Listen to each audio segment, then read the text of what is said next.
साथ संगत जी बड़े प्यार और सत्कार से बोलिए धन निरंकार जी। सदगुरु माता सुदीक्षा शविंदर हरदेव जी महाराज की जय।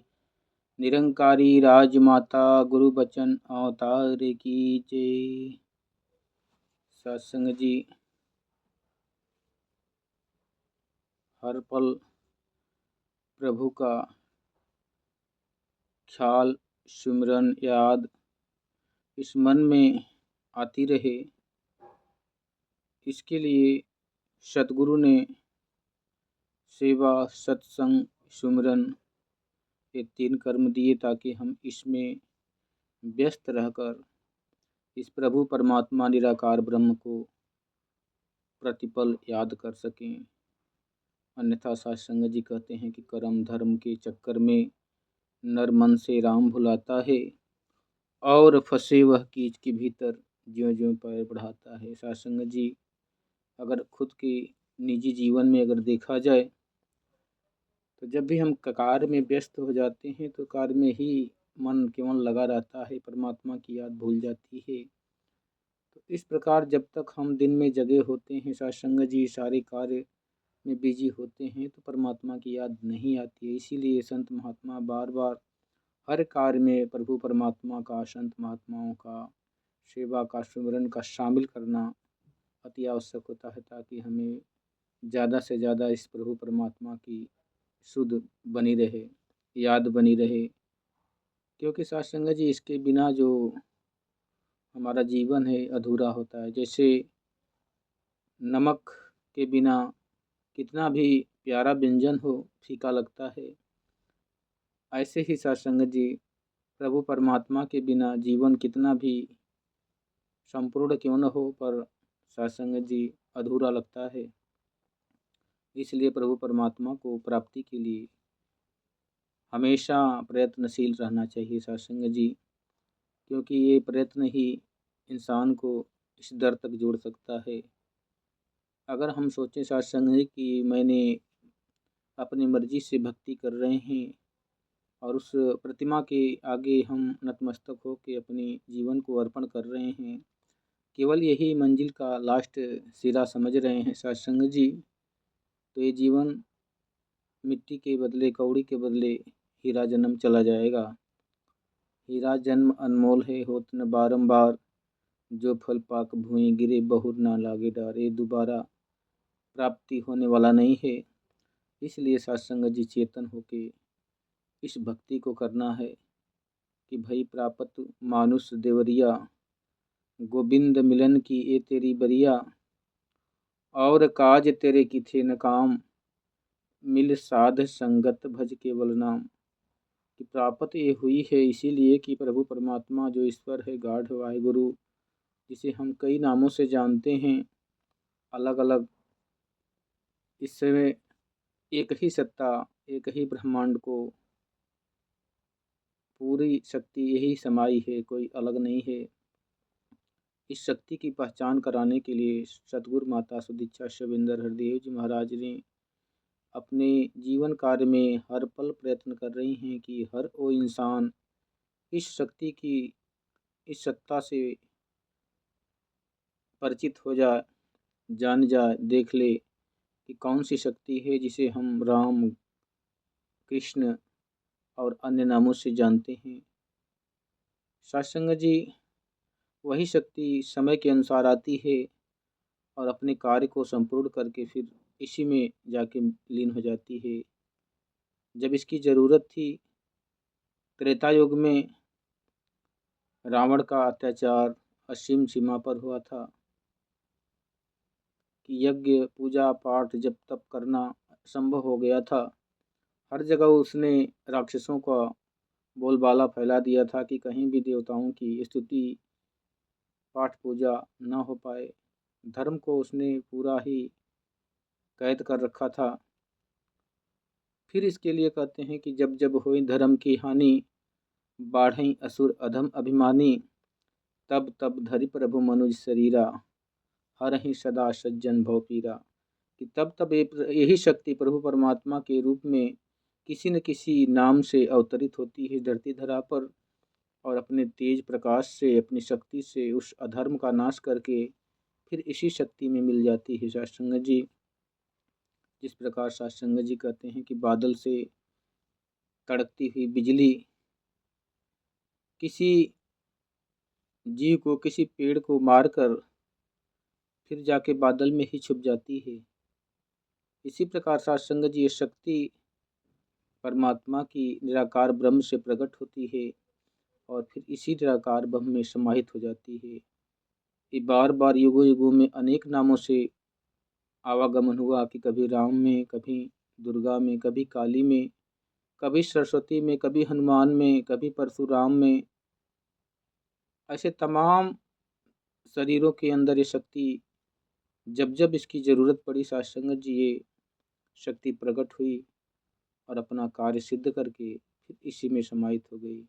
वो सत्य परम सत्ता जो तीन काल सत्य रहने वाला निराकार ब्रह्म जो हमारे अंग संग है कि हर कण भीतर वास हरि का, जंगल जाके क्या लेना, धड़कन से भी नेरे है तो शोर मचा कर गा लेना। कि ऐसे प्रभु परमात्मा को देख लो जो हमारे अंग संग विराजमान है। इसको देखने के लिए किसी जंगल झाड़ी या तीर्थ स्थान पे किसी व्रत उपवास में किसी कष्ट में नहीं, इसको आसानी से पाया जा सकता है, देखा जा सकता है कि जो हमारे धड़कन से भी, रूह से भी नज़दीक परमात्मा है। इसको आसानी से इन आँखों की में ज्ञान चक्षु की आंखें डालकर सतगुरु इसे हमारे अंग संग दिखा देता है। फिर ऐसे प्रभु परमात्मा की जानकारी जब हो जाती है तो ये जीवात्मा स्वयं की जानकारी हो जाती है कि आत्मा और परमात्मा में कोई भेद नहीं है। जिसे कहा भी गया है कि ईश्वर अंश जीव अविनाशी, चेतन अमल सहज सुख राशि। कि जिसकी अंश परमात्मा की अंश आत्मा है, ना इसमें कोई भेद है ना परमात्मा में, दोनों सेम हो जाती है। फिर सत्संग जी ये पंच भौतिक काया जब तक के जीवन है इस निराकार ब्रह्म की स्तुति करते हुए, भक्ति करते हुए, इसकी याद में जीते हुए, सेवा सत्संग सुमरन करते हुए जब अंतिम पड़ाव पे पहुंचती है, जब एक काया पंच भौतिक छूटती है तो सत्संग जी ये जो आत्मा है अपने इस पहचान को कायम रखती है। और जैसे ही ये पंच भौतिक शरीर से अलग होती है फिर सत्संग जी इसकी सारी क्रियाएं जो खत्म हो जाती है, दफना देना, जला देना या अंतिम संस्कार कर देना, फिर ये आत्मा अपने इस अस्तित्व की तरफ बढ़ने लगती है और जाके इसमें समाहित हो जाती है सत्संग जी। इसी का नाम मोक्ष कहते हैं। मोक्ष किसी धाम का नाम नहीं सत्संग जी कि कोई ऐसा धाम है जहाँ पे हम जाके आराम करेंगे। नहीं सत्संग जी, मोक्ष मन का एक पड़ाव है, सोच है। जब मन कामनाओं से शून्य हो जाए जीते जी तो सत्संग जी मुक्ति है। जब तक कामनाएं इस मन के अंदर विराजमान हैं किसी न किसी रूप में इस आत्मा का जन्म संभव होता है।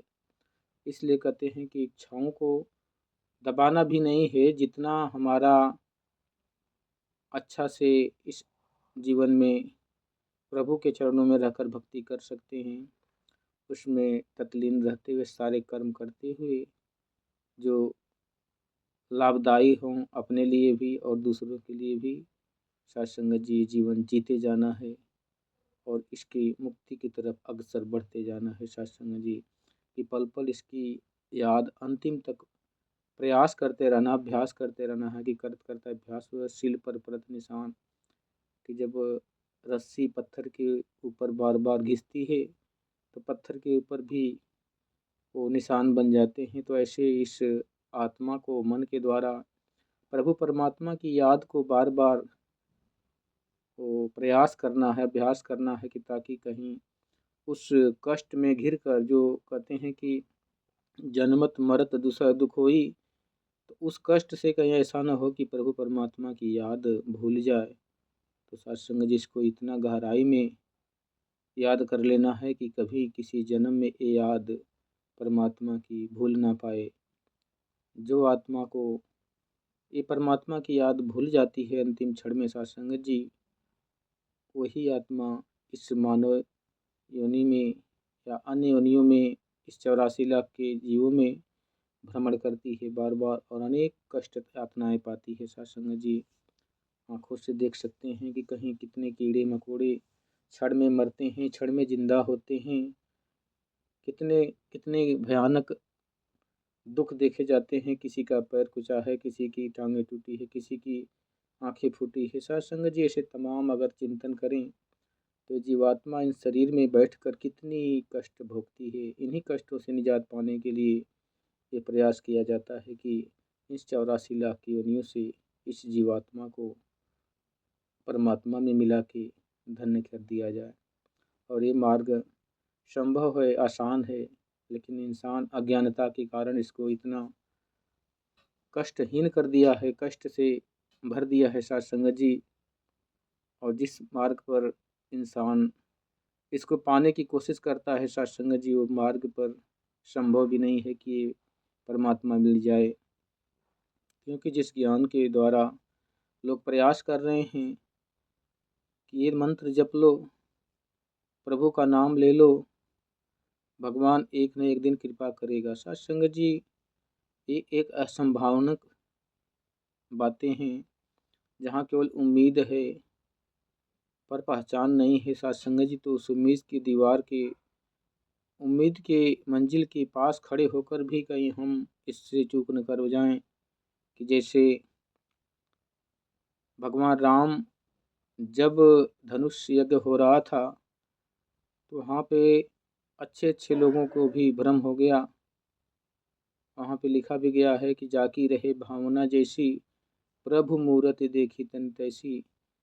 कि जिन लोगों को परमात्मा दिखाई नहीं दे रहा था साकार रूप में भी, कहीं ऐसा चूक हम भी न कर बैठे, कहीं ऐसी भूल हमसे भी न हो पाए कि जिसका इंतज़ार कर रहे हैं मंत्र जप के कि वो आएगा, प्रकट होगा, और कहीं वो प्रकट हो चुका है और हम उसे पहचान ही न पा रहे हैं साथ संगत जी।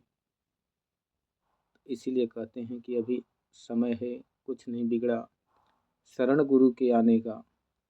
ये गुरु ही आता है उस ब्रह्म के रूप में, शरीर धारण करके अपना संदेश लेकर। निराकार ब्रह्म इस मानव को जाति को संदेश देता है कि आओ रब के दर्शन कर लो, कोई और नहीं साथ संगत जी। अब समय है, सांसें हैं, शरीर के अंदर शक्ति है, ऊर्जा है। इस चीज़ को आप देख सकते हो, जान सकते हो, प्राप्त कर सकते हो साथ संगत जी, और अपनी आत्मा का कल्याण कर सकते हो खुद ही साथ संगत जी। दूसरों के ऊपर डिपेंड रहना अच्छा नहीं है साथ संगत जी। इसलिए कहते हैं कि खुद की अपनी आत्मा का कल्याण अपने हाथों कर लेना अच्छी बात है। पहले दर्शन मगरो प्रीति, फिर चाहे कोई जाप करे, बिन देखे यह प्रभुदाता जाप नहीं बिरलाप करे। तो साथ संगत जी दास अपनी वाणी को यही विराम देते हुए आप जी के चरणों में बार बार प्रणाम करता है।